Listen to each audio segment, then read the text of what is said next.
Olá pessoal, bem-vindos à terceira e última aula desse mini curso de probabilidade para o programa Prolímpico. Na aula de hoje a gente vai ver alguns problemas que envolvem permutações. Serão três problemas. A gente vai começar com o problema do amigo secreto, que envolve a contagem de permutações que não possuem pontos fixos, é o que a gente vai chamar de permutações caóticas. E para fazer essa contagem a gente vai usar o princípio de inclusão-exclusão. A gente vai ver também o problema dos 100 prisioneiros, que envolve a contagem de permutações que não possuem ciclos longos. E vamos ver também o problema da escolha ótima, que é um problema no qual a gente deve definir uma estratégia que maximize a probabilidade da gente fazer a escolha ótima em uma determinada situação que será apresentada. Esses dois problemas, o primeiro e o terceiro, um fato notável é que eles estão relacionados com o número e. Na verdade, eles estão relacionados mais diretamente com o número 1 sobre e, que dá aproximadamente 36,79%. Isso representa uma probabilidade que está relacionada com esses dois problemas. Bom, a brincadeira do amigo secreto, imagino que todos vocês conheçam, algumas pessoas conhecem também como amigo oculto, e eu vou lembrar então aqui como funcionam as regras do amigo secreto. Então a gente começa com um grupo de N pessoas e a gente vai realizar um sorteio para que depois desse sorteio aconteça uma troca de presentes. E como funciona esse sorteio? Então cada pessoa vai escrever o seu nome num pedaço de papel e em seguida esses papéis são colocados em um recipiente e cada pessoa sorteia então um papel do recipiente. Então, e aí se a pessoa sorteia um certo amigo, depois, alguns dias depois, vai dar um presente para esse amigo e assim acontece a troca de presentes. Bom, é claro que essa brincadeira não tem graça se alguém tira o próprio nome, porque nesse caso a pessoa ia ter que dar um presente para si mesma. Então, quando acontece isso, a gente diz que o sorteio deu errado e aí a gente refaz o sorteio desde o início. Né? Se no processo de tirar os papéis alguém diz, me peguei, então esse sorteio é cancelado e começa o sorteio novamente. Então a pergunta que eu faço é justamente isso, né? Qual é a probabilidade de que o amigo secreto dê certo? Qual é a probabilidade de que esse sorteio funcione? Ou seja, qual é a probabilidade de ninguém retirar o próprio nome? Então vamos ver alguns casos particulares antes de tratar o caso geral. Ou melhor, antes disso, deixa eu fazer umas perguntas sobre a intuição de como essa probabilidade se comporta em função de n. Então, a gente tem um grupo de N pessoas, a gente quer calcular a probabilidade de ninguém pegar o próprio nome, mas antes de calcular, vamos tentar ver como nossa intuição, o que a nossa intuição diz a respeito dessa pergunta, né? O que será que acontece com essa probabilidade quando o N cresce? Será que essa probabilidade cresce? Ou seja, quanto mais pessoas, mais fácil o amigo secreto dá certo? Ou será que essa probabilidade decresce? Significando então que quanto mais pessoas, mais difícil do amigo secreto dar certo? Ou será que não é nenhuma coisa nem outra? Então que vai ter situações em que eu acrescento uma pessoa na brincadeira, a probabilidade cresce, depois eu acrescento outra, a probabilidade decresce. A princípio, isso não é uma pergunta tão óbvia de ser respondida.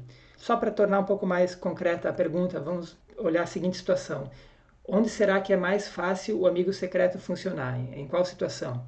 Num grupo de 20 pessoas, imagina ali um grupo de amigos de 20 pessoas, será que ali é mais provável de ninguém pegar o próprio nome? Ou num grupo da população mundial inteira, com 8 bilhões de pessoas?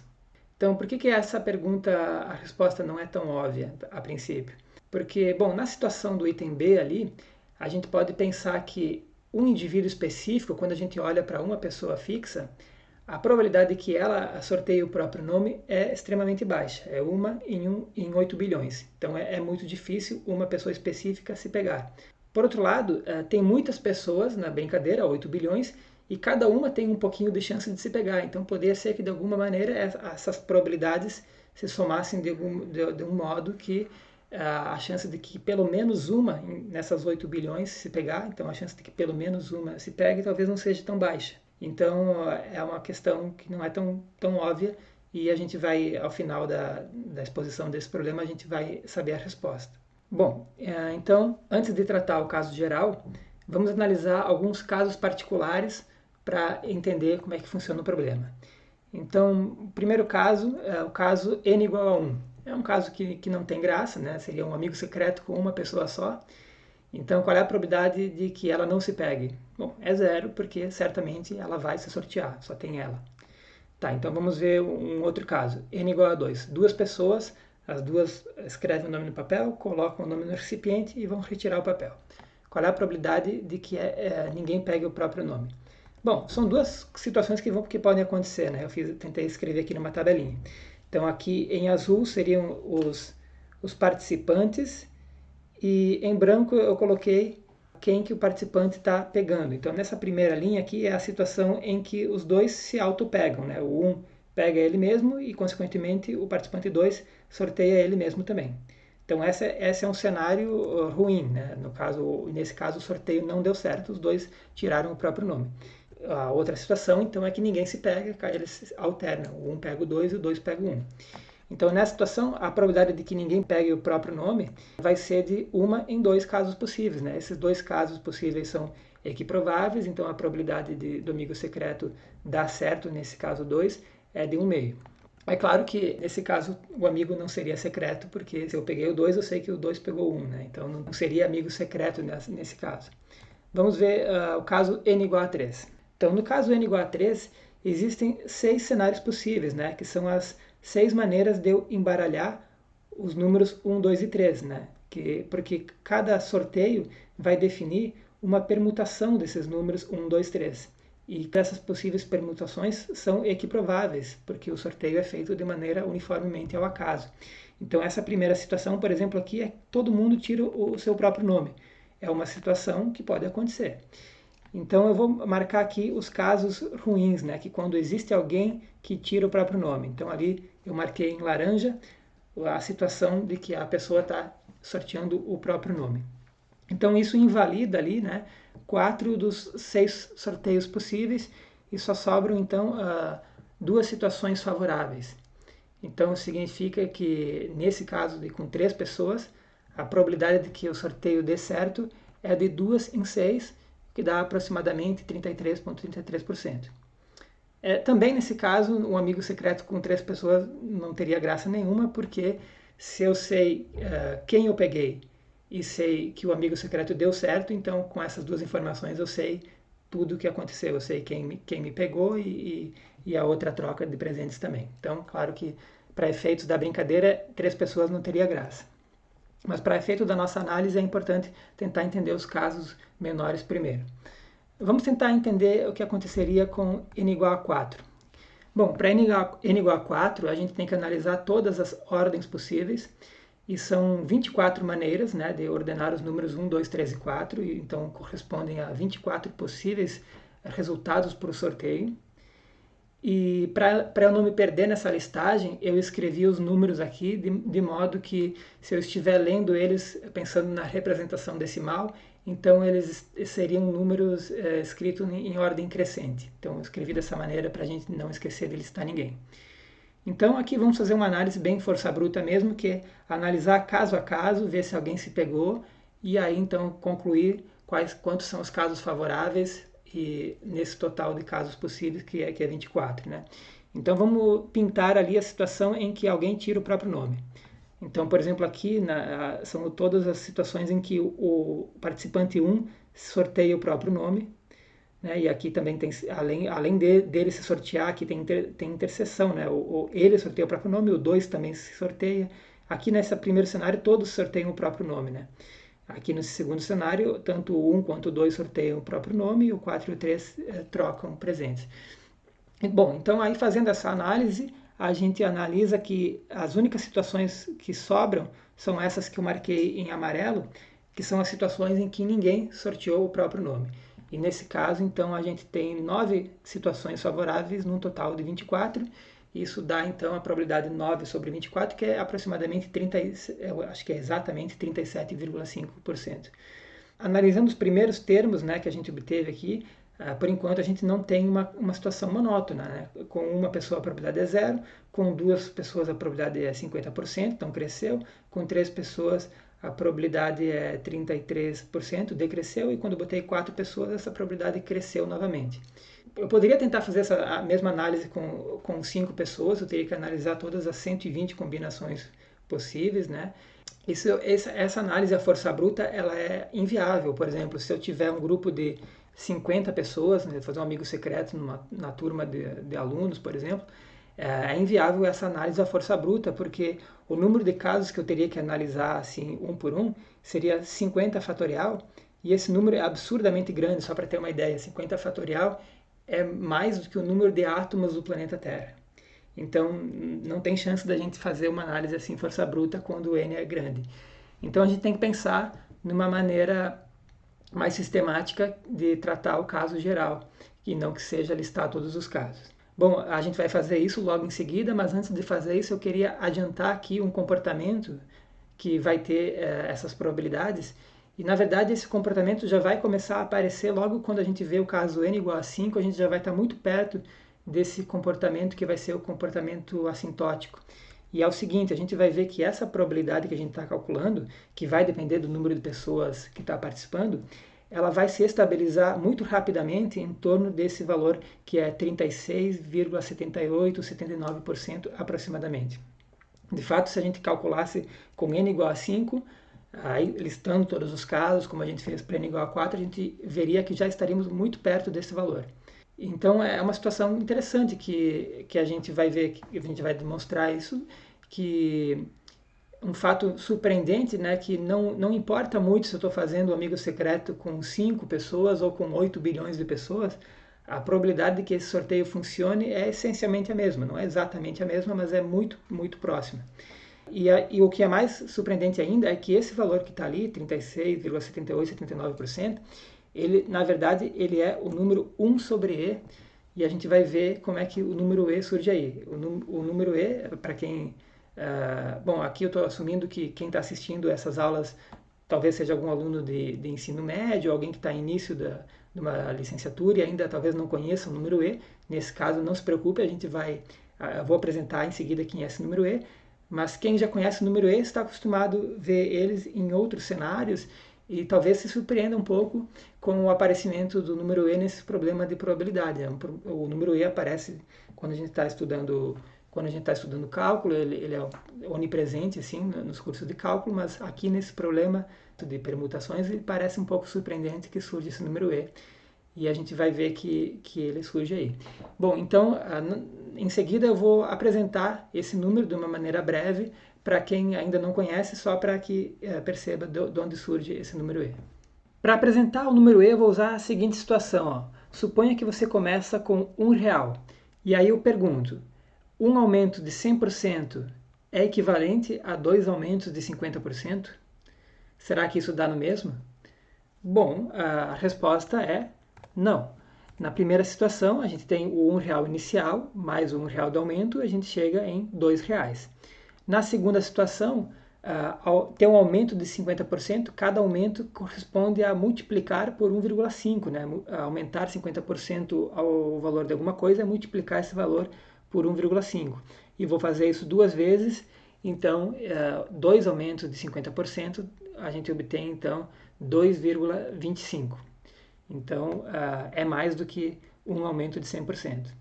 E se a gente continuar fazendo essa pergunta, né, 3 aumentos de 100 terços por cento, bom, então a gente vai fazer a conta 1 mais 1 terço, né, a gente vai multiplicar por 1 mais 1 terço 3 vezes, e a gente obtém aproximadamente 2,37.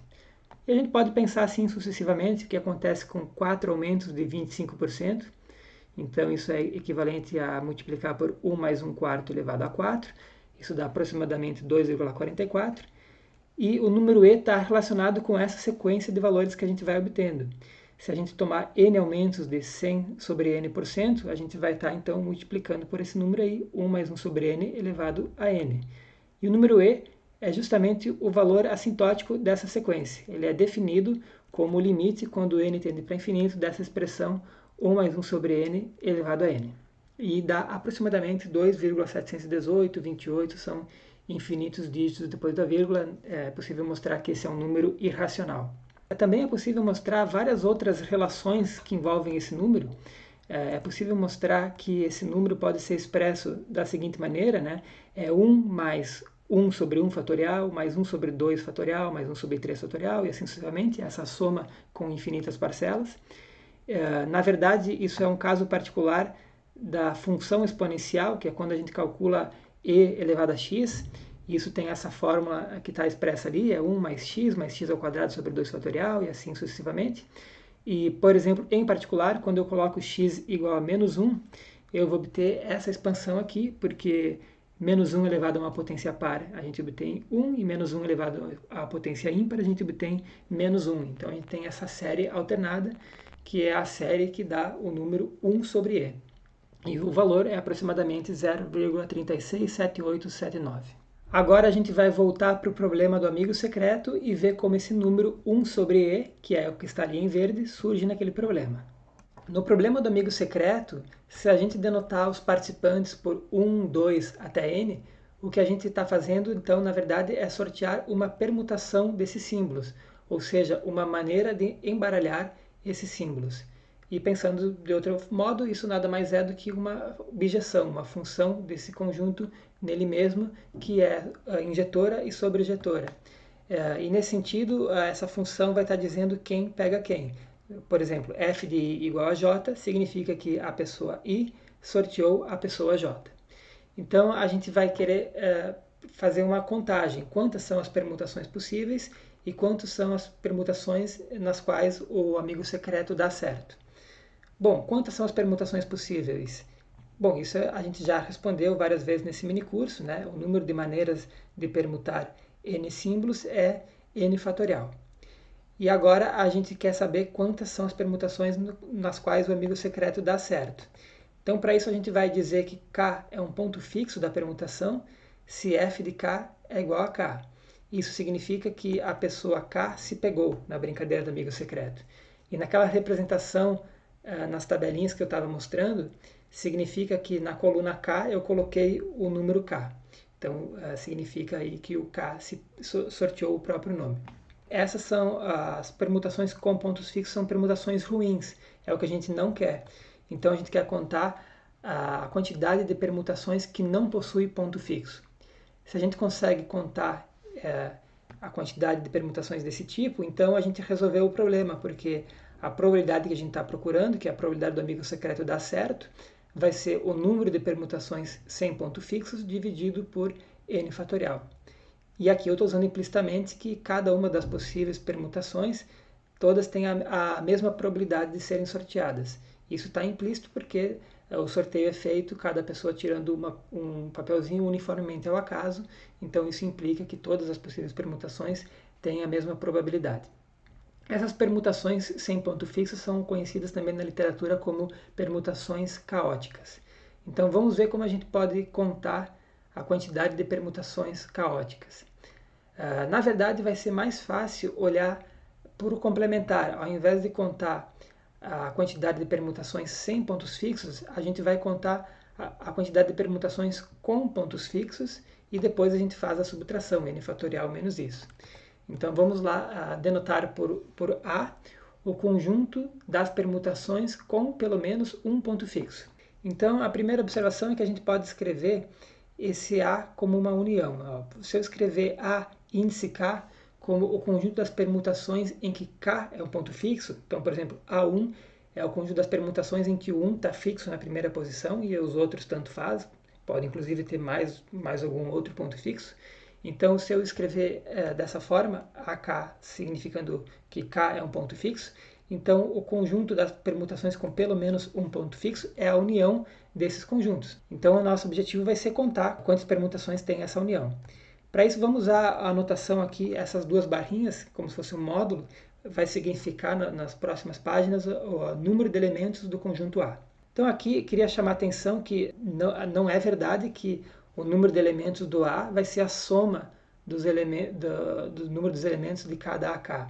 Isso não é verdade porque essas uniões elas não são disjuntas, né? Como eu observei, existem permutações que têm mais do que um ponto fixo.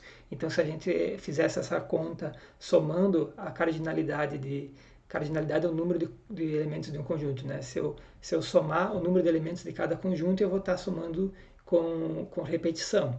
Então, a gente tem que ver como é que conta a união. Para isso, a gente vai usar o princípio de inclusão e exclusão.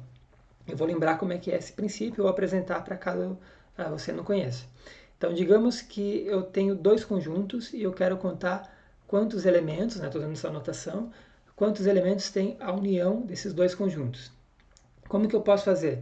Uma maneira seria contar todos os elementos que estão em A1, mais o número de elementos que estão em A2, e aí, ao fazer essa contagem, eu posso ter contado em excesso, porque os elementos da interseção foram contados duas vezes.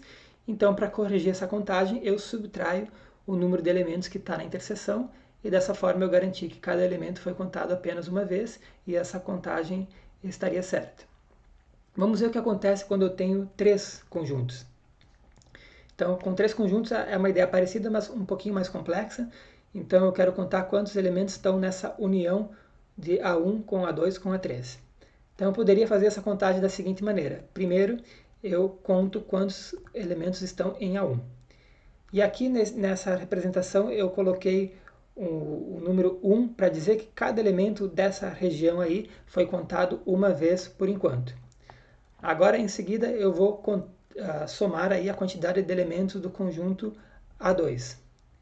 Então, percebam que nesse momento existem elementos que foram contados uma vez, que são esses que estão desse lado e esses que estão aqui, e há também elementos que estão nessa interseção que foram contados duas vezes. Então, em algum momento, a gente vai ter que corrigir essa contagem. Mas primeiro, antes de corrigir essa contagem, vamos acrescentar a quantidade de elementos do conjunto A3. Então, ao fazer isso, a gente contou todos os elementos, mas contou com excesso. Aqui tem elementos que foram contados duas vezes nessas interseções e tem os elementos que estiverem nessa interseção tripla foram considerados já três vezes. Então, agora a gente vai começar a corrigir essa contagem. O primeiro passo vamos retirar aí a interseção entre A1 e A2. Vamos descontar essa interseção.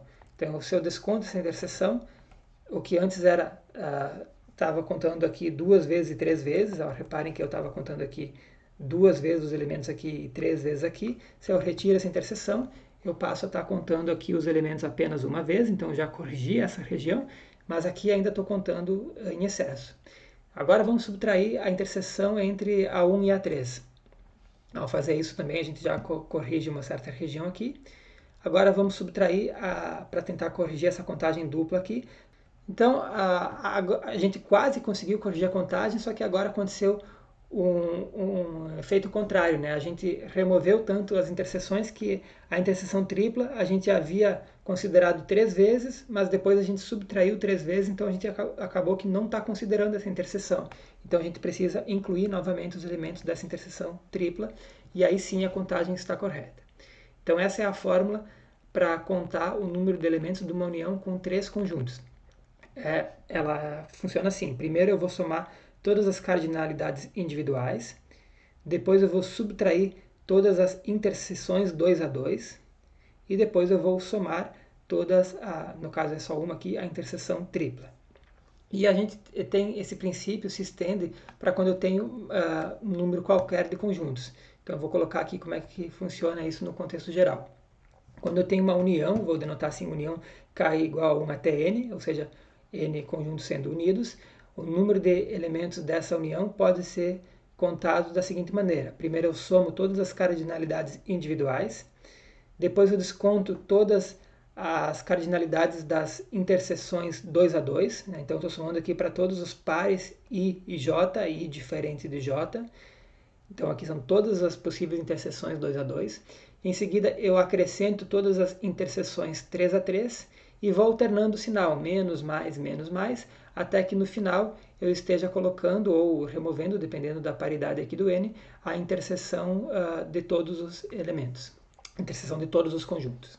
Então é isso que a gente vai usar para contar a união dos N conjuntos que a gente está considerando no nosso contexto. Então lembrando aqui no nosso contexto, quem era o AK? O AK é o conjunto das permutações de 1 até N, em que K é um ponto fixo. Então, vamos contar quantos elementos tem AK. Isso é uma conta fácil, né? A gente tem aqui as N posições e a gente quer embaralhar os números de 1 a N e a gente tem que colocar na posição K o símbolo K, então o K tem que ser um ponto fixo. Agora, nas outras posições, a gente pode embaralhar de N-1 fatorial maneiras, como quisermos. Então a gente tem n-1 fatorial maneiras de embaralhar os outros símbolos, deixando o k fixo. Vamos ver quantos elementos, quantas permutações, né, tem na interseção de AI com AJ. Lembra? Então, o que vai ser AI com AJ? São as permutações em que tanto o I quanto o J são pontos fixos. Então, a gente tem aqui as posições I e as posições J, ali a gente tem que fixar I e J, e agora os outros símbolos a gente pode permutar livremente, então são n-2 símbolos para permutar, então o número de permutações nessa interseção é n-2 fatorial. E assim sucessivamente, quando a gente tem a interseção tripla, a gente fixa essas 3 posições e pode embaralhar os outros n-3 como quisermos, então temos n-3 fatorial. Então assim, a gente consegue calcular a quantidade de elementos da união de k igual a 1 até n de ak. Vai ser, pelo princípio da inclusão e exclusão, essa fórmula aqui, e a gente acabou de ver que as interseções, que a cardinalidade de cada AK, a gente viu que era n-1 fatorial, a cardinalidade das interseções 2 a 2 é n-2 fatorial, a cardinalidade aqui era n-3 fatorial, e assim sucessivamente aqui seria n-n fatorial, que é 0 fatorial, que é igual a 1. Então ficou simplesmente esse menos 1 na n mais 1. Bom, agora para continuar essa contagem, a gente tem que ver quantos são os termos que a gente está somando. Bom, aqui são n termos, né? Então, n vezes n-1 fatorial. Aqui, quantos termos são? A gente tem que ver de quantas maneiras eu posso escolher um par de i e j distintos no conjunto de 1 até n. Bom, isso é n escolhe 2. Então, eu tenho n escolhe 2 termos nessa soma, todos os termos são iguais a n-2 fatorial. No próximo termo, no próximo somatório ali, eu tenho n escolhe 3, que é o número de maneiras de eu escolher os 3 símbolos i e jk distintos de 1 até n.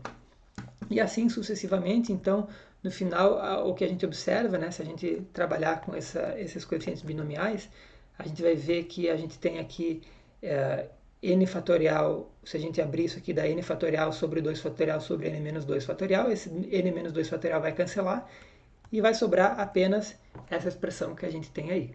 Só lembrando que o que a gente calculou até agora, essa expressão aí, é o número de permutações de 1 até n com pelo menos um ponto fixo. Então, a gente acabou de calcular o número de permutações com pelo menos um ponto fixo, que são as permutações ruins, que são os casos em que pelo menos alguém tira o próprio nome. Então, o número de permutações que não tem nenhum ponto fixo é o complementar disso, ou seja, n fatorial menos essa expressão. Então, esse menos vai trocar o sinal de todo mundo que está dentro do parênteses e a gente vai obter, então, n fatorial menos n fatorial mais n fatorial sobre 2 fatorial e assim sucessivamente. É uma soma que fica alternando o sinal. E então, a probabilidade que a gente quer calcular, que é a probabilidade de ninguém pegar o próprio nome, ela vai ser dada pelo número de permutações sem ponto fixo dividido por n fatorial.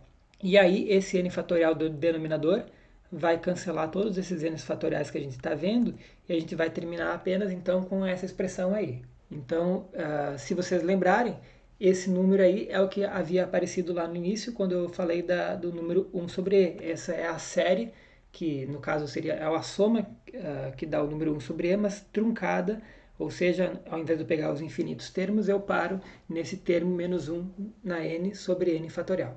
Então, a conclusão nesse problema do amigo secreto com n pessoas é que a probabilidade de ninguém tirar o próprio nome, ou seja, a probabilidade do sorteio dar certo, é essa expressão que depende de n, que é uma soma que alterna o sinal, 1 menos 1 sobre 1 fatorial, mais 1 sobre 2 fatorial, menos 1 sobre 3 fatorial, até chegar no menos 1 na n sobre n fatorial.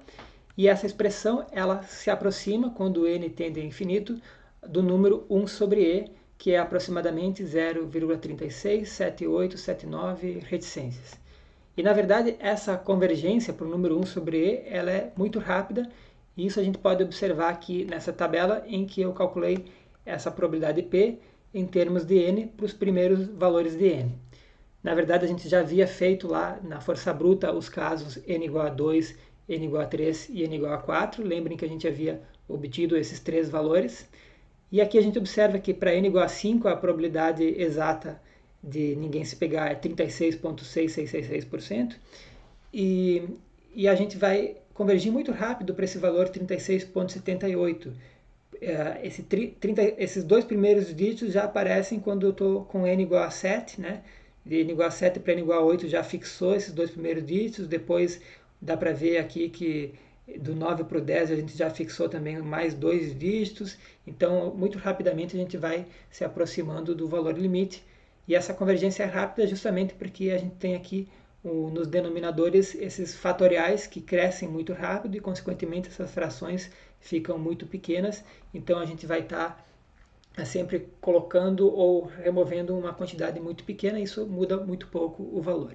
E percebam que, como tem essa alternância de sinal, a gente está numa situação que não é monótona, né? A gente começou com 50%, quando n igual a 2, depois caiu essa probabilidade, depois subiu de novo, depois caiu, depois sobe um pouquinho, depois cai, fica alternando, né? A gente tem um valor limite, a gente fica um pouco acima, depois um pouco abaixo, um pouco acima, um pouco abaixo. Então a gente tem uma situação que quando o n é par, eu sempre estou um pouco acima desse valor, e quando n é ímpar, eu estou sempre um pouco abaixo desse valor. Então isso responde todas aquelas perguntas iniciais, né?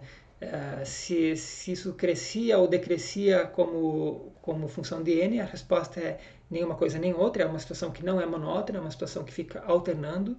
E a outra pergunta que eu havia feito era onde era mais provável que o amigo secreto funcionasse, num grupo de 20 pessoas ou no grupo de 8 bilhões de pessoas. Bom, como 20 é um número par, se a gente observar aqui a subsequência dos termos pares, né, a gente vê que essa subsequência dos termos pares ela está decrescendo. Né? Os termos pares aqui estão sempre acima do número 1 sobre e, e isso está decrescendo para o número 1 sobre e, e os termos ímpares estão sempre abaixo do número 1 sobre e, mas a subsequência dos termos ímpares está crescendo para o número 1 sobre e. Então, independentemente da população mundial ser par ou ímpar, com 20 pessoas é mais provável que o amigo secreto funcione do que com 8 bilhões de pessoas ou 8 bilhões e algumas pessoas. Mas para qualquer efeito prático, essa probabilidade é essencialmente a mesma, porque a diferença entre essas duas probabilidades é desprezível, né? Porque a gente tem uma convergência muito rápida, com 20 termos a gente já teria aqui um denominador com 20 fatorial, que já é muito grande, então eu já estaria muito próximo desse valor 1 sobre e. Agora a gente vai ver o problema dos 100 prisioneiros. Eu queria agradecer meu amigo Maurício, que foi quem me falou desse problema pela primeira vez, isso já faz uns 10 anos. Então é um problema bem interessante, funciona assim, tem um grupo de 100 prisioneiros, e eles estão numerados de 1 a 100, e eles vão participar de um jogo, e como resultado desse jogo pode acontecer duas coisas. Ou todos os prisioneiros vão ser executados, ou todos os prisioneiros vão ser libertados. E como funciona esse jogo? Funciona assim, existe uma sala, e nessa sala há 100 caixas, e os números de 1 a 100 foram dispostos dentro dessas caixas, né, um número em cada caixa, só que de uma maneira aleatória, uniformemente ao acaso. Por exemplo, aqui nessa configuração aqui, dentro da caixa 34 está o número 70, dentro da caixa 49 está o número 13, e então é uma permutação aleatória desses números.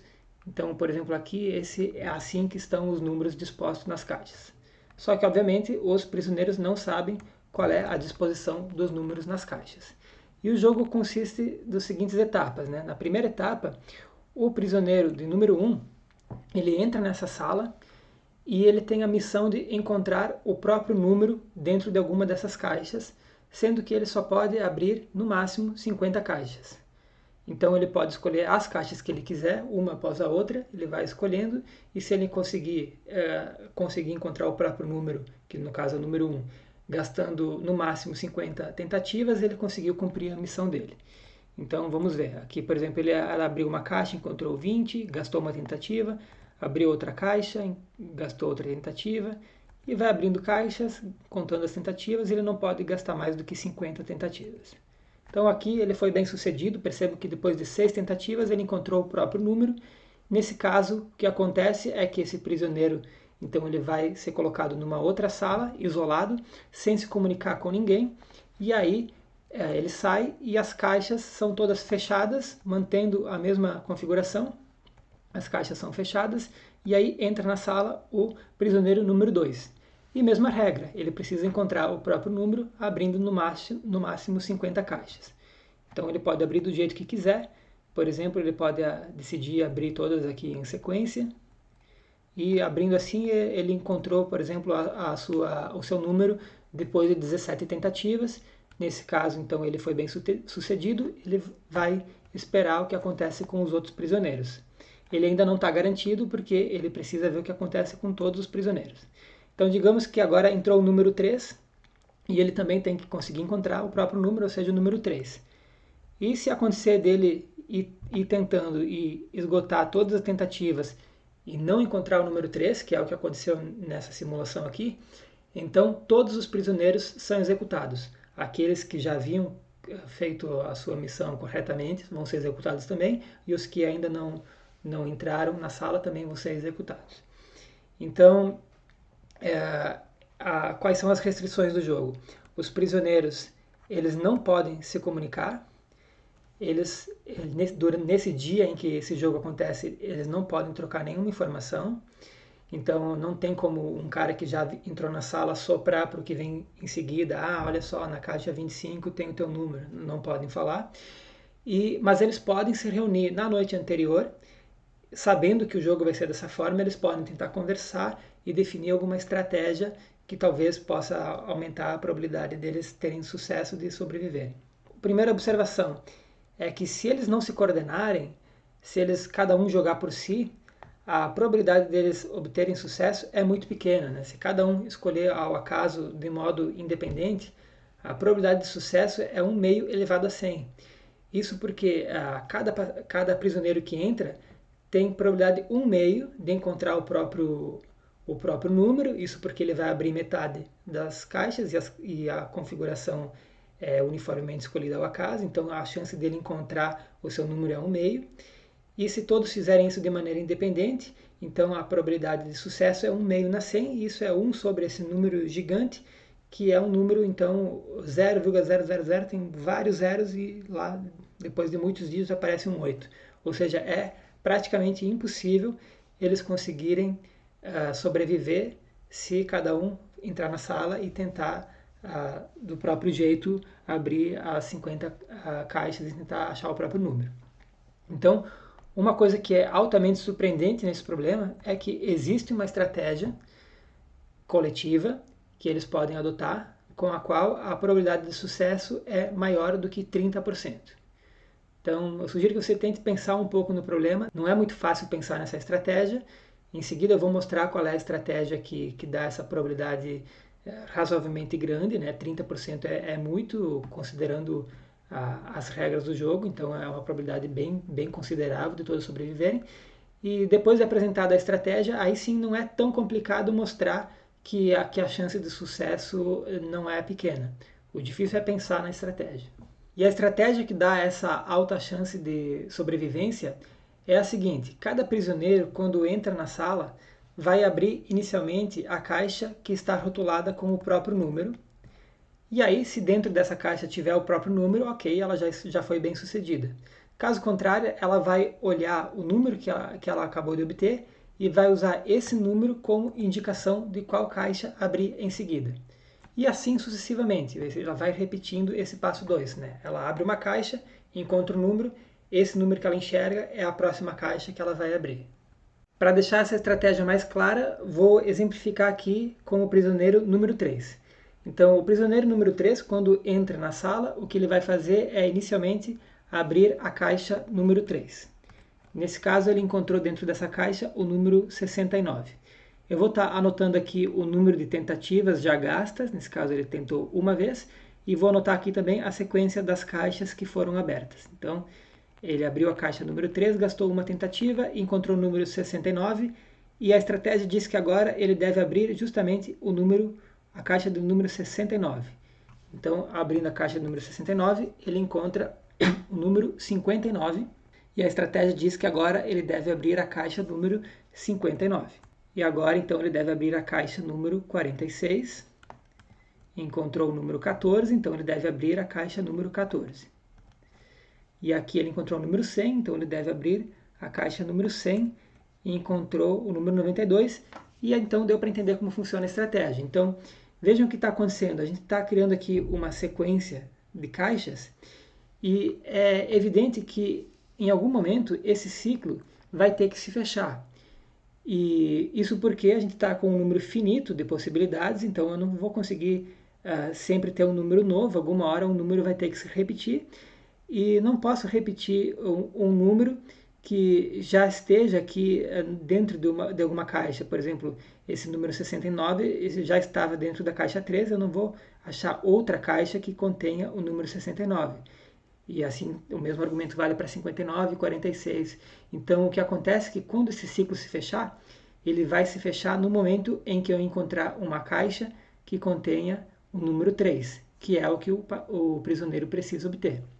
Então, a questão toda, para ele ter sucesso, ele vai ter sucesso se esse ciclo, que a gente sabe que eventualmente vai se fechar, ele vai ter sucesso se o tamanho desse ciclo for menor ou igual a 50. Se o tamanho do ciclo que retorna ao número 3 for menor ou igual a 50, ele vai ter sucesso.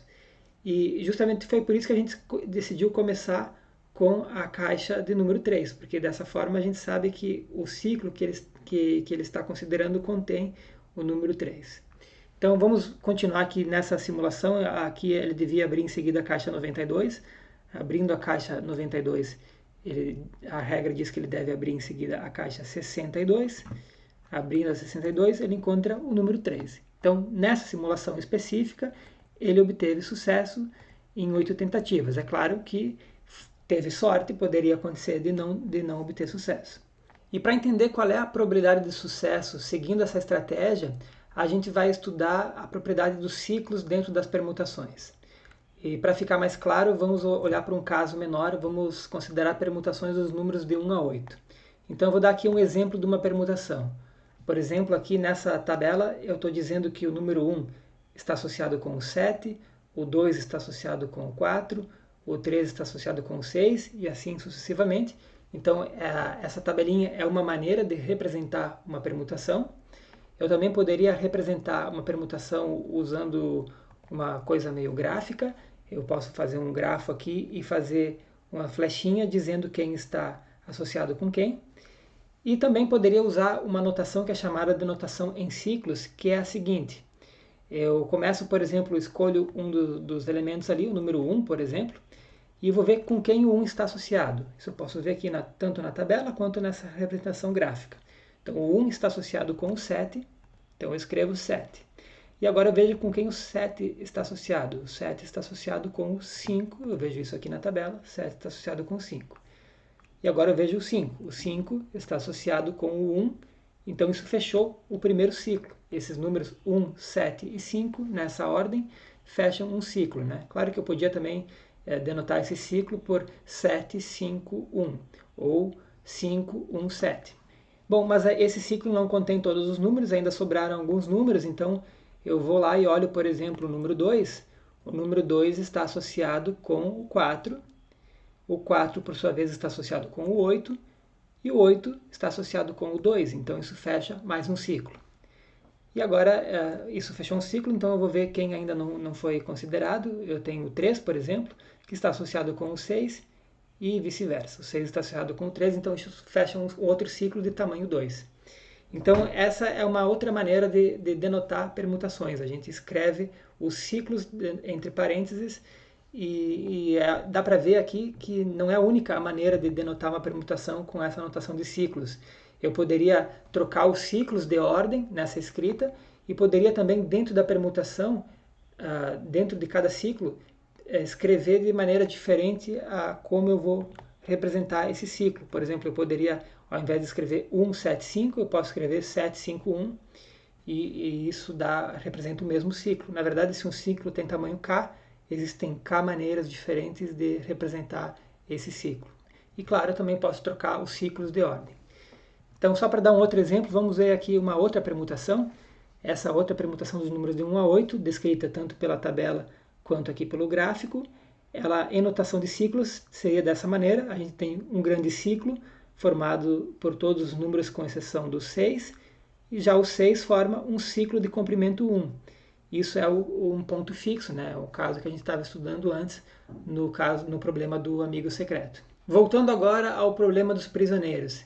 Então, nesse caso, a disposição dos números nas caixas, ela vai estar formando uma permutação aleatória, escolhida uniformemente ao acaso, né? Uma permutação aleatória dos números de 1 a 100. E essa estratégia adotada por eles vai ser bem sucedida se essa permutação tiver a propriedade de não conter nenhum ciclo de tamanho maior do que 50. Então, essa é uma propriedade geral da permutação, que se a permutação tiver essa propriedade, né, ou seja, se a permutação não tem nenhum ciclo de tamanho maior do que 50, então todos os prisioneiros são bem-sucedidos e, consequentemente, todos sobrevivem. Então, o problema é esse. Agora, mostre que com probabilidade maior do que 30%, se eu sortear uma permutação aleatória dos números de 1 a 100, então essa permutação não vai ter ciclos de tamanho maior do que 50. Vamos ver a solução desse problema. Ao invés de calcular a probabilidade de sucesso, vamos calcular a probabilidade de fracasso, depois a gente toma o complementar. Então, o que a gente tem que fazer aqui é uma contagem.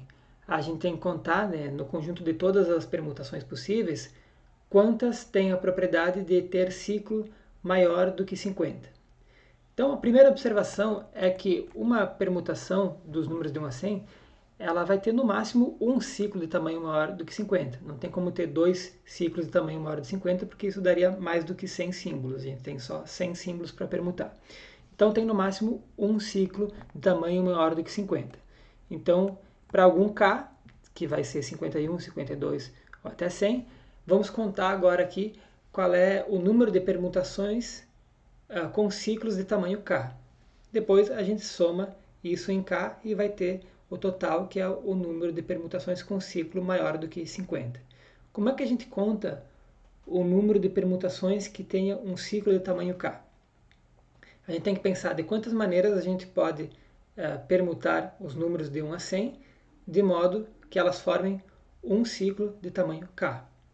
Bom, isso pode ser pensado da seguinte maneira. A gente primeiro vai escolher quais são os K números que vão formar esse ciclo de tamanho K. Então a gente faz essa escolha, existem 100 escolhe K maneiras de eu escolher os K números que vão compor esse grande ciclo. Bom, e agora eu tenho que embaralhar esses K números dentro do ciclo. E há K-1 fatorial maneiras de embaralhar os K números dentro do ciclo. Notem que não é K fatorial, porque eu tenho K fatorial, mas esse embaralhamento é invariante por rotação, então eu tenho que dividir por K, porque senão eu estaria contando cada rotação uma vez, então eu estaria contando com excesso K vezes o mesmo ciclo. Então eu tenho que dividir por K. Então, até agora eu escolhi quais são os K números que vão compor o ciclo, e depois eu estou multiplicando pelo princípio multiplicativo, né, o número de maneiras de embaralhar esses K números no ciclo, e agora eu preciso então embaralhar os N menos K números que restaram, e isso eu posso fazer de qualquer maneira, né, os 100 menos K números que sobraram. Então, esse número que a gente calculou pelo princípio multiplicativo é o número de permutações com ciclos de tamanho K. Vamos ver essa conta quanto é que dá. Se a gente abrir esse 100 escolhe K aí, a gente vai ter 100 fatorial sobre K fatorial 100 menos K fatorial, e a gente observa aqui alguns cancelamentos, né? Esse 100 menos K fatorial se cancela em cima e embaixo, o K menos 1 fatorial com o K fatorial cancela, e no final a gente obtém apenas 100 fatorial sobre K. Então a gente conseguiu calcular para K, variando de 51 até 100, o número de permutações com ciclos de tamanho K. A gente obteve 100 fatorial sobre K. Então, o número de permutações ruins, né, que são aquelas que têm ciclo de tamanho maior do que 50, vai ser a soma dessas quantidades, ou seja, 100 fatorial sobre 51, mais 100 fatorial sobre 52, até 100 fatorial sobre 100. Se a gente quiser, a gente pode botar ali o 100 fatorial em evidência, então esse aí é o número de permutações ruins. E, portanto, então, a probabilidade de fracasso, né, eles vão fracassar se a permutação for uma permutação ruim. a probabilidade de fracasso é o número de permutações ruins dividido pelo número total de permutações, que é 100 fatorial. Então, a probabilidade de fracasso é esse número aí, que é uma soma que vai do 1 sobre 51 até o 1 sobre 100. É difícil somar esses números na mão, mas a gente pode usar uma calculadora. Por exemplo, no GeoGebra existe uma função que faz esse tipo de soma. A gente tem que escrever qual é a expressão que a gente quer somar, usando alguma variável. Por exemplo, a gente quer somar a expressão 1 sobre k na variável k, com k variando de um valor inicial, que no nosso caso é 51, até um valor final 100. Fazendo isso, a gente obtém então o valor 0,688 aproximadamente. Então, esse é o valor dessa soma, que é a probabilidade de fracasso. E assim, a probabilidade de sucesso vai ser o complementar disso, ou seja, 1 menos a probabilidade de fracasso, e fazendo essa conta, a gente obtém aproximadamente 31,18%, ou seja, mais do que 30% é a probabilidade de que eles sobrevivam se eles seguirem essa estratégia. É uma probabilidade surpreendentemente alta. Agora a gente vai ver mais um problema envolvendo permutações, e também nesse problema vai aparecer o número 1 sobre e, que é aquele que apareceu no problema do amigo secreto. Então, nesse problema, a situação é a seguinte. Existem N candidatos que estão disputando uma vaga de emprego e você é a pessoa que precisa fazer essa seleção. Então, existe apenas uma vaga para N candidatos. E esses candidatos eles vão chegar para ser entrevistados sequencialmente. E a gente está colocando aqui a hipótese que se a gente pudesse comparar esses candidatos todos, seria possível montar um ranking do melhor para o pior, e então seria fácil ir lá e escolher o melhor candidato. Vamos supor aqui que não haveria empates nesse ranking de qualificações. Então os candidatos eles chegam para serem entrevistados. O melhor dos candidatos vai estar em alguma posição aleatória dessa fila, eles chegam numa ordem aleatória. O melhor candidato pode estar em qualquer posição com igual probabilidade. E você tem que montar uma estratégia para conseguir contratar justamente o melhor qualificado. Só que você não pode simplesmente entrevistar todos e depois tomar a decisão. Essa decisão tem que ser tomada imediatamente depois de cada entrevista. Ou seja, depois de cada entrevista você tem duas opções. Ou você diz para o entrevistado, não quero você, né? Você rejeita definitivamente o candidato e entrevista o próximo, né? Você diz não, esse cara vai embora e não tem chance de você chamar ele de volta, e aí você passa a entrevistar o próximo. Ou a outra opção é você contrata o candidato, mas aí nesse caso você não pode entrevistar mais ninguém. Então, nesse caso, você está contratado, você deixa de entrevistar os demais candidatos. Então, a única informação que a gente tem ao longo do processo são as qualificações das pessoas que a gente vai observando à medida que a gente vai entrevistando. E a gente sabe também qual é a quantidade de candidatos que estão disputando o cargo. A gente conhece o valor de N e o objetivo do problema é definir uma estratégia que aumente, que dê a probabilidade máxima de conseguir selecionar o melhor candidato. Esse problema às vezes aparece em outros contextos, né? Ele é conhecido na literatura como problema da secretária, porque na situação em que ele é apresentado, essa é uma vaga para a secretária. Esse é um problema que a gente chama de parada ótima, porque a gente tem que definir qual é o instante ótimo de parar esse processo para ter probabilidade máxima de encontrar o melhor candidato. A primeira vez que eu vi esse problema, acho que foi no contexto de postos de combustíveis.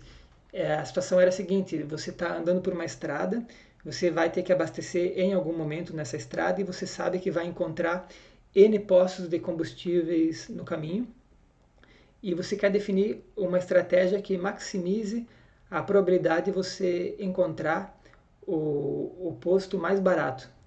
Então você passa pelo posto 1, observa o preço, você pode decidir se para ali ou não.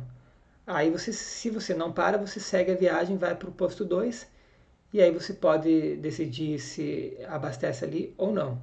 Mas se em algum momento você está observando um posto e viu que já teve um mais barato antes, você não pode voltar, você só pode andar para frente e precisa definir uma estratégia para que você maximize a probabilidade de conseguir parar no posto mais barato. Então, quando você passa, olha o preço, e a questão é quando decidir parar para abastecer. Então, é basicamente o mesmo problema das vagas de emprego, só com um contexto diferente. Para discutir a solução do problema, eu vou ficar no contexto das vagas de emprego. Então, vamos discutir aqui uma estratégia 1. Essa estratégia 1 vai ser o seguinte, eu poderia pensar, bom, como eu tenho que tomar a decisão imediatamente após cada entrevista, então eu nem vou perder tempo, eu vou contratar logo o primeiro candidato. Vamos ver qual seria a probabilidade de sucesso seguindo essa estratégia. Então, essa estratégia é simplesmente contrata o primeiro candidato e nem entrevista mais ninguém. Então, qual a probabilidade de eu obter sucesso com essa estratégia? Bom, o melhor candidato, ele está em alguma posição aleatória, que é qualquer uma dessas posições de 1 até n. Então, eu vou obter fracasso se ele não estiver na primeira posição da fila, e vai ser um sucesso se ele for o primeiro da fila. Como essas posições para o melhor candidato são equiprováveis, a probabilidade de eu obter sucesso é 1 sobre n, porque ele tem que ser justamente o primeiro da fila. Então essa é uma estratégia bem ruim. A probabilidade de sucesso é uma expressão que tende a zero quando n tende a infinito. Uma pergunta que a gente coloca aqui é, será que existe alguma estratégia tal que a probabilidade de sucesso não tenda a zero quando n vai para infinito? Bom, vamos ver. Um outro exemplo de estratégia é o que eu vou chamar aqui de estratégia n sobre 2. Essa estratégia ela é parecida com a primeira, só que ao invés de eu contratar o primeiro, eu faço o seguinte, eu vou rejeitar os primeiros n sobre 2 candidatos, esses aí eu não contrato, eu apenas entrevisto, e aí a partir daí eu vou escolher o primeiro candidato que for melhor que todos os anteriores. Pode ser que não exista esse candidato, né? Pode ser que na segunda metade eu não consiga achar ninguém que supere todos da primeira metade. Nesse caso, então, se isso acontecer, eu vou ter que selecionar o último candidato, mas então eu vou ter fracassado, né? Não vou ter conseguido encontrar o melhor candidato. Bom, vamos ver qual é a probabilidade de eu obter sucesso seguindo essa estratégia. Para simplificar aqui as contas, né? Para fazer sentido o que está escrito também, vamos supor que n é um número par. Então, nesse caso, a estratégia então rejeita os primeiros m candidatos, apenas entrevista, e aí guarda qual é a informação do melhor candidato observado até então, e a partir dali, se aparecer um candidato que supera todos esses, então ele vai ser contratado. Então, uma condição que é suficiente para a gente obter sucesso é a seguinte, basta que o melhor candidato esteja na segunda metade da fila, e que o segundo melhor candidato esteja na primeira metade da fila. Por quê? Se acontecer isso, ao entrevistar a primeira metade, eu vou ficar com a informação desse segundo melhor candidato. Eu sei que eu só vou contratar alguém se superar o segundo melhor candidato. Então, nesse caso, se o melhor candidato estiver na segunda metade, ele vai ser contratado porque ele é o único que teria a chance de superar o segundo melhor candidato. Então, essa é uma situação que me daria sucesso. Basta que aconteçam essas duas coisas simultaneamente. O melhor candidato tem que estar na segunda metade e o segundo melhor na primeira metade. E qual é a probabilidade de que aconteçam essas duas coisas simultaneamente? Isso não é muito difícil de calcular. Qual é a probabilidade de que o melhor candidato esteja na segunda metade? Bom, vai ser um meio, né? M sobre 2m, das 2m posições, ele tem que cair nessas m posições finais. E agora, dado que o melhor candidato caiu nessas 2m posições finais, nessas m posições finais, desculpa, qual é a probabilidade de que o segundo melhor candidato esteja na primeira metade? Bom, agora sobram 2m menos 1 posições, e eu tenho que ter a sorte de ele cair numa das m primeiras posições. Então, a gente tem que essa é uma cota inferior para a probabilidade de sucesso. Aqui a gente tem uma desigualdade, porque eu conseguiria ter sucesso mesmo com outras situações, não necessariamente com essa situação que está aqui. Mas essa situação é suficiente para o sucesso. Bom, fazendo a conta ali, a gente cancela m com m, a gente obtém m sobre 4m menos 2. E colocando de novo em termos de n, isso dá n sobre 4n menos 1, e isso é mais do que 1/4, que é 25%. Ou seja, essa estratégia aí, que é observar a primeira metade, só contratar a partir da segunda metade se superar a primeira metade, tem probabilidade de sucesso que é mais do que 25%, e mesmo quando o N for muito grande, o que é um fato até já surpreendente, que a gente consiga uma probabilidade de sucesso que não vá para zero quando o N cresce, né? Então imaginem que eu estou tendo que entrevistar aí milhares de pessoas, se eu fizer essa estratégia, tem uma chance bem alta, 25% de eu conseguir contratar exatamente o melhor candidato seguindo essa estratégia, né? A probabilidade de 25%. Mas fica a pergunta, será que essa é a melhor estratégia? Será que não teria uma estratégia melhor ainda? Alguma estratégia que dê um valor de sucesso, uma probabilidade de sucesso ainda maior? Para tentar encontrar essa estratégia ótima, a gente vai generalizar a estratégia N sobre 2 e vou chamar essa generalização de estratégia R. A estratégia R é a seguinte, eu vou rejeitar os primeiros R-1 candidatos e a partir daí, a partir do candidato da posição R, eu vou selecionar o primeiro candidato que for melhor que todos os anteriores. Caso ele exista, né? Caso não exista esse candidato, então eu terei fracassado e vou ter que me contentar em contratar o último candidato. Então a gente quer, aqui está a ilustração, os primeiros R-1 candidatos eu apenas entrevisto, guardo a informação de qual foi o melhor, guardo a informação de qual é a maior qualificação observada até então, e a partir daí, se aparecer alguém que supere todos esses, então ele é contratado. Então vamos denotar por PR de sucesso a probabilidade de sucesso que a gente obtém seguindo a estratégia R. Então o nosso objetivo vai ser calcular exatamente essa probabilidade em termos de R e depois tentar descobrir para qual R a gente tem o valor máximo dessa probabilidade. Para fazer esse cálculo da probabilidade seguindo a estratégia R, a gente vai usar ferramentas bem básicas de probabilidade que a gente já discutiu na primeira aula desse mini curso. Então a gente vai usar apenas dois fatos, que é quando a gente tem uma sequência de eventos, né? A gente tem eventos que são disjuntos 2 a 2, ou seja, a interseção de quaisquer dois que eu pegar é vazia. Nesse caso, então, a probabilidade da união desses eventos vai ser a soma das probabilidades. A gente vai usar isso várias vezes. E outro fato que a gente vai usar é que a probabilidade da interseção é dada pela então, a probabilidade de A inter B, ou seja, a probabilidade de acontecer A e B, é a probabilidade de A vezes a probabilidade condicional de B dado A.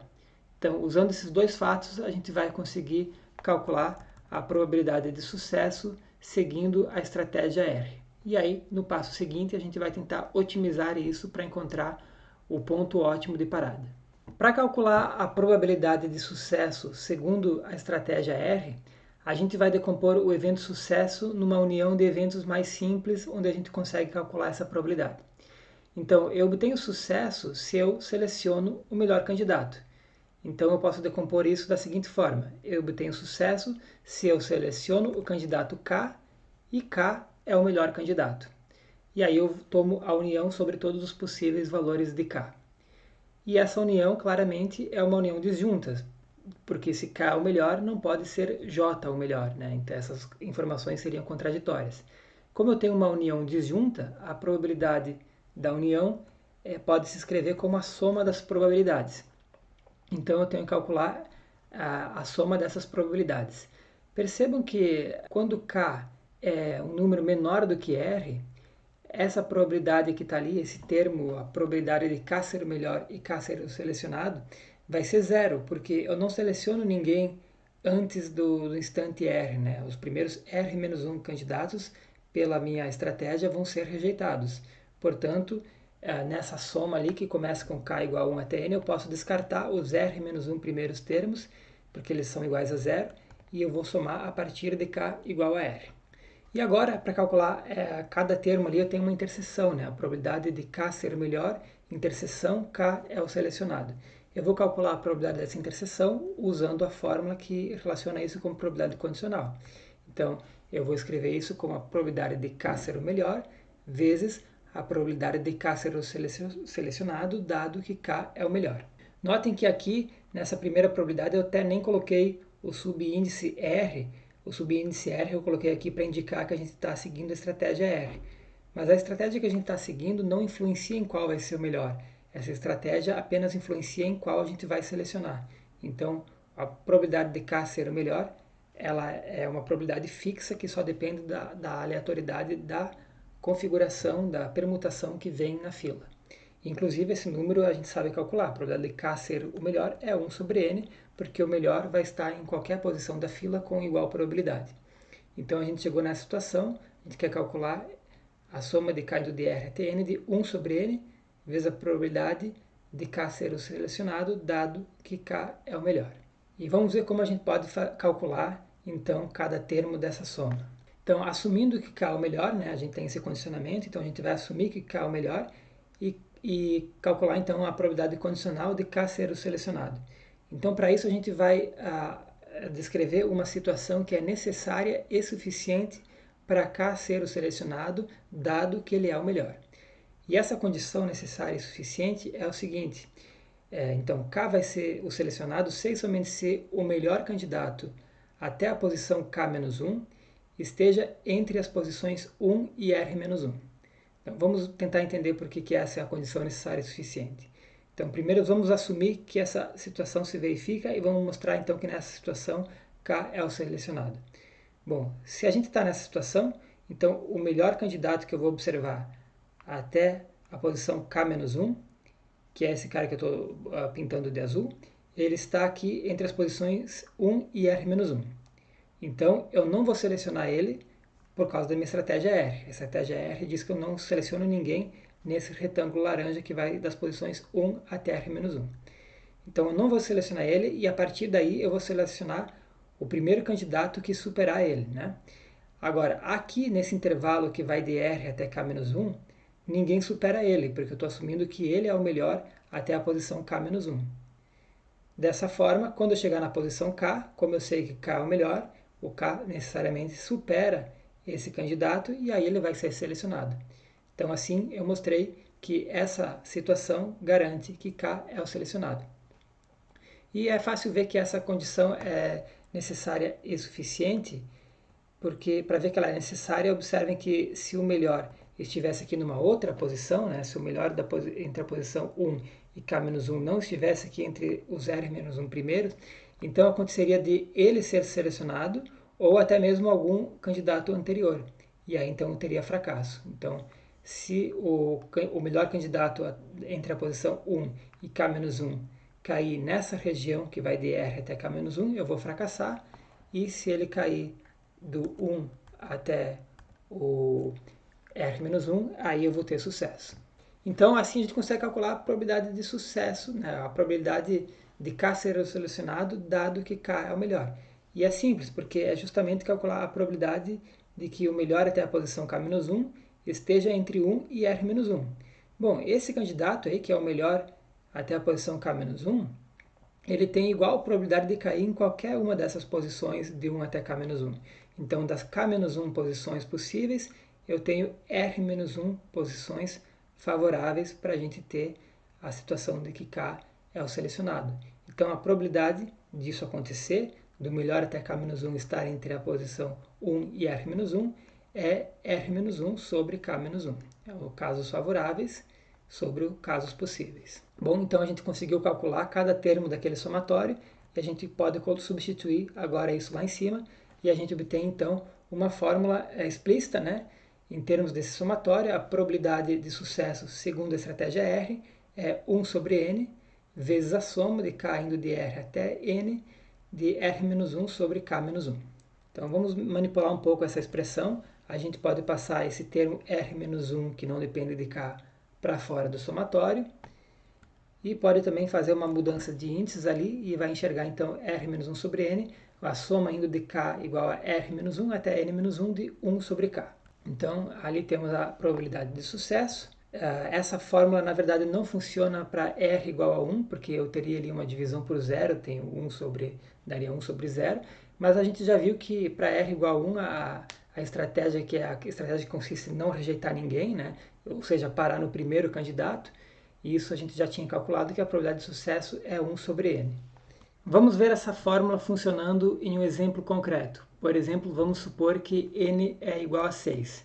Então, nesse caso, a probabilidade de eu obter sucesso parando no primeiro candidato é 1/6, isso a gente já tinha visto. E agora, se a gente aplica essa fórmula para R igual a 2, a gente vai ver que se a gente descarta o primeiro candidato e para apenas quando a gente encontrar alguém que supere o primeiro candidato, essa probabilidade de sucesso é dada por essa fórmula, substituindo n por 6 e r por 2. Isso vai dar, então, aqui, esse primeiro coeficiente aqui vai ficar 1/6, e a gente vai ter a soma, né, com k indo de 1 até 5, de 1 sobre k. Então, eu vou ter essa soma aqui e esse fator 1/6 na frente. Fazendo essa conta, a gente obtém 0,381 aproximadamente. Agora, se a gente decidir rejeitar dois candidatos e parar a partir do terceiro, se ele for recordista, nesse caso a gente vai estar usando então R igual a 3, isso vai aumentar esse fator que aparece aqui na frente, mas em compensação a gente perde um termo do somatório. Então há uma competição aqui, aumentando R a gente aumenta esse fator, mas perde um termo no somatório. Mesmo assim a gente obteve que essa situação aqui é melhor que a anterior. E fazendo essa conta em todos os casos, a gente observa que a estratégia ótima, nesse exemplo de n igual a 6, é justamente, então, rejeitar dois candidatos e parar a partir do terceiro, desde que ele seja um candidato recordista. Então, a gente pode fazer essa análise de usar essa fórmula. Quando a gente tem um n pequeno, a gente pode simplesmente calcular isso e escolher qual é o R ótimo. Então aqui eu fiz, bom, aqui só a tabelinha que a gente fez agora há pouco. Então a gente viu que o R ótimo é R igual a 3, no caso n igual a 6, isso significa rejeitar os dois primeiros candidatos. Aqui nessa tabela eu mostro para outros valores de n qual é a escolha ótima, quantos eu devo rejeitar. Então, por exemplo, para 9 candidatos eu devo rejeitar os 3 primeiros, e na linha de baixo eu estou colocando qual é a probabilidade de eu obter sucesso seguindo essa estratégia. Notem que a probabilidade de sucesso está dando 40% aqui nesse caso 9. Bom, agora o que a gente vai fazer é tentar entender isso de uma maneira mais assintótica, o que acontece com isso quando n é grande. Para fazer essa análise assintótica, ou seja, tentar entender o que acontece quando n é grande, a gente vai precisar usar alguns conhecimentos de cálculo. Então, se você ainda não estudou cálculo, não se preocupe com isso agora, apenas acredite nas conclusões que a gente vai apresentar. Então, a gente quer entender o que acontece quando n é grande, quando n vai para infinito, e r sobre n converge para x. Isso significaria que eu estaria rejeitando uma porção x dos candidatos. E a gente quer entender qual é o x ótimo, qual é a porção ótima para que eu deva rejeitar aquela porção e assim obter a probabilidade máxima de parar no melhor candidato. Então, para isso, a gente tem que observar o seguinte: se R sobre N tende a x, vamos analisar aqui essa expressão que dá a probabilidade de sucesso em termos de R. E essa expressão que está em laranja, se R sobre N tende a x, então essa expressão tende a x. Agora vamos analisar esse somatório que está em azul. Esse somatório que está em azul, ele pode ser muito bem aproximado pela área embaixo do gráfico da função 1 sobre x, porque ali a gente tem como se fosse uma soma de áreas de retângulos, e essas áreas de retângulos podem ser aproximadas tanto por cima quanto por baixo por uma integral. Então quer dizer que a gente consegue aproximar isso aí muito bem pela integral de r até n da função 1 sobre t dt, e aí calculando essa integral, e aqui a gente está usando conhecimentos de cálculo, a gente chega então ao logaritmo de n menos o logaritmo de r, que pode ser escrito como menos o logaritmo de r sobre n, e como r sobre n tende a x, então isso vai convergir para menos logaritmo de x. Juntando tudo isso, então, a gente tem que a probabilidade de sucesso, nessa situação assintótica, vai convergir para menos x logaritmo de x. Agora a gente vai procurar qual é o x ótimo. Então, se a gente considera essa função, menos x logaritmo de x, a gente deriva ela.